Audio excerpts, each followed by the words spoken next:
So Representative Hawkins, when we introduced you, we talked about your schooling and everything you've done, but we also talked about this very exciting item, and that's House Bill 1119. And so many of our listeners have not heard of this. Can you tell us a bit about it and help us understand how we can support it?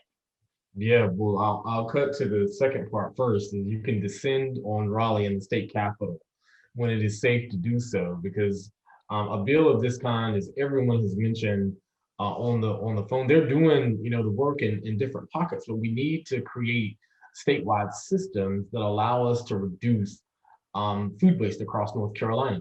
North Carolina is number 9 in U.S. population, and over the next decade will be number 7.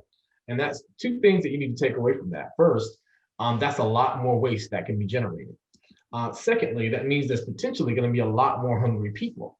And so the way that this bill, the Food Waste Reduction Act, helps to get in the way of the amount of money lost and the amount of food that's wasted, is that by making sure that we require restaurants, supermarkets, hotels, stadiums, other big generators who are generating an annual average of 2 tons of food waste per week.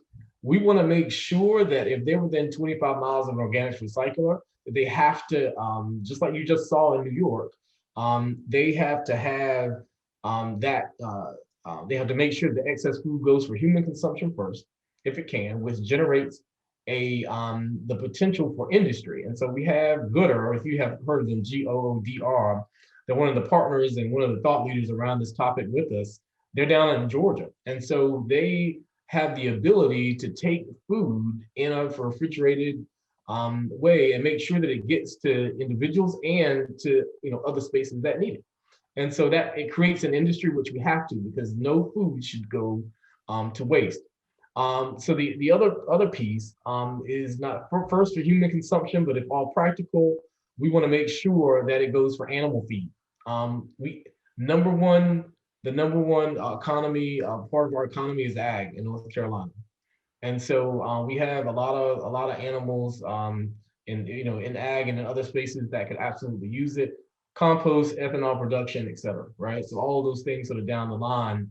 But at the end of the day, if we can pull this off and incentivize businesses through the process, in North Carolina, I think it's I forget the exact number of billions of meals that are wasted, but we can really fundamentally change the way that people, especially in urban areas, get access to food. But most certainly in smaller economies, there are a lot of people, as many of you have talked about, and on the call I was just on before, talk about the poverty and the hunger that exists, and not to mention the extreme pressure that puts on landfills, right?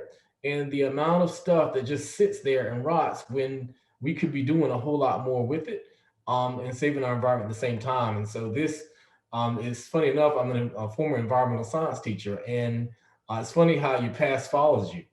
Because this is something that for me is a game changer for our state. And I think that if you live outside of North Carolina, and I mean not outside, but if you live outside of Raleigh, the biggest thing you can do is contact your representative. We're talking right now with members of the majority party and people in the restaurant industry and people in waste management, so that we can get all of our players together, so that hopefully this bill will have a chance of moving through and passing the House, and then finding a champion for it in the Senate. And so if you have anybody that you think could remotely be involved in this, we would love to add you to our stakeholder team. Awesome. Well, we definitely want to help. And so what we'll do when we send out a follow-up email is we'll get the information from you and just tell people exactly what they need to do, write letters to whomever, or the verbiage. We'll give them the verbiage that they need. There is a follow-up question. How has COVID affected HB 1119? Well, that's a really good question. So excuse, I have a 4 and a 6-year-old that this is bedtime, so that's not always a pretty process for parents out there. Right. But you know, the thing that has affected it, and the reason we've had to be a little sensitive to, is because if the restaurants aren't producing as much product, then there's not as much waste, right? And so we wanted to make sure that we sort of knew what the